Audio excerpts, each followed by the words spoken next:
pemerintahan republik yang bernama Negara Indonesia. Awal berdirinya Negara Kesatuan Republik Indonesia ditandai oleh peristiwa Proklamasi Kemerdekaan Indonesia pada tanggal 17 Agustus 1945.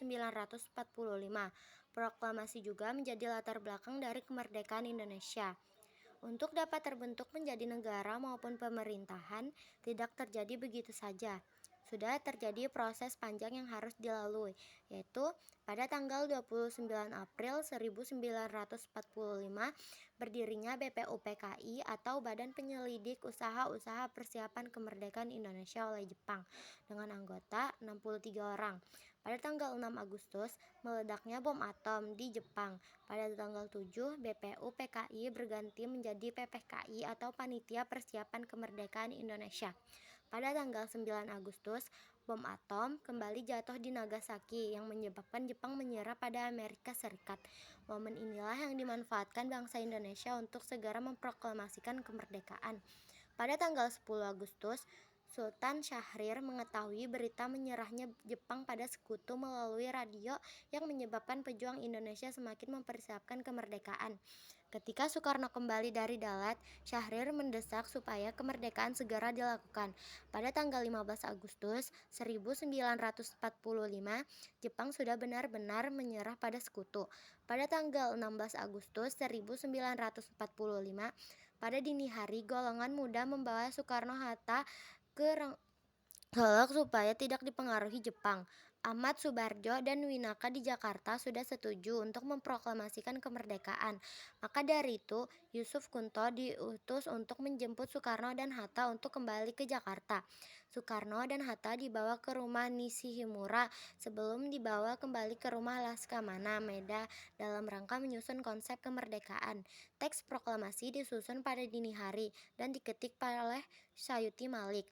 Pada tanggal 17 Agustus 1945, teks proklamasi dibacakan pada pukul 10 WIB di kediaman Soekarno. Terjadi pula pengibaran bendera merah putih yang dijahit oleh Fatmawati. Pada tanggal 18 Agustus, PPKI mengesahkan Undang-Undang Dasar 1945 sehingga terbentuknya NKRI serta dipilihnya Soekarno dan Hatta sebagai presiden dan wakilnya. Negara Kesatuan Republik Indonesia terbentuk karena beberapa faktor, yaitu adanya persamaan nasib, yaitu penderitaan bersama di bawah penjajahan bangsa asing.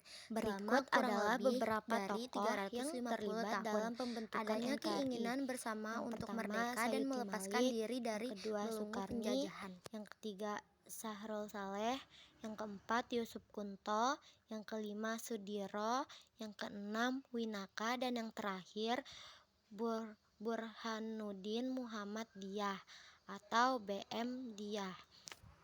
Tujuan dalam membentuknya NKRI yaitu melindungi segenap bangsa Indonesia dan seluruh tumpah darah Indonesia, memajukan kesejahteraan umum, mencerdaskan kehidupan bangsa.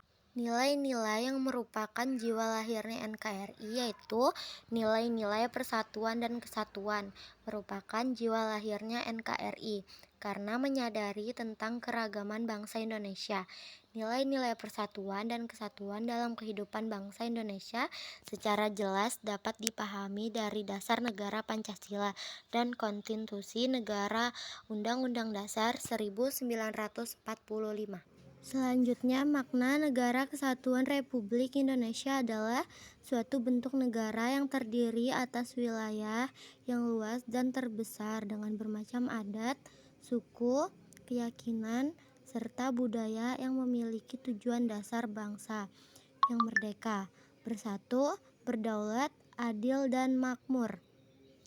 Ciri-ciri bentuk pemerintahan republik, artinya keputusan politik dan pengambilan kebijakan didasarkan pada kehendak rakyat melalui pemilihan umum.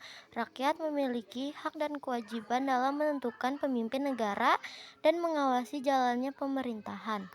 Berikut karakteristik Negara Kesatuan Republik Indonesia, yaitu hanya memiliki satu kepala negara, hanya memiliki satu Dewan Menteri dan Dewan Perwakilan Rakyat, hanya memiliki satu konstitusi atau undang-undang.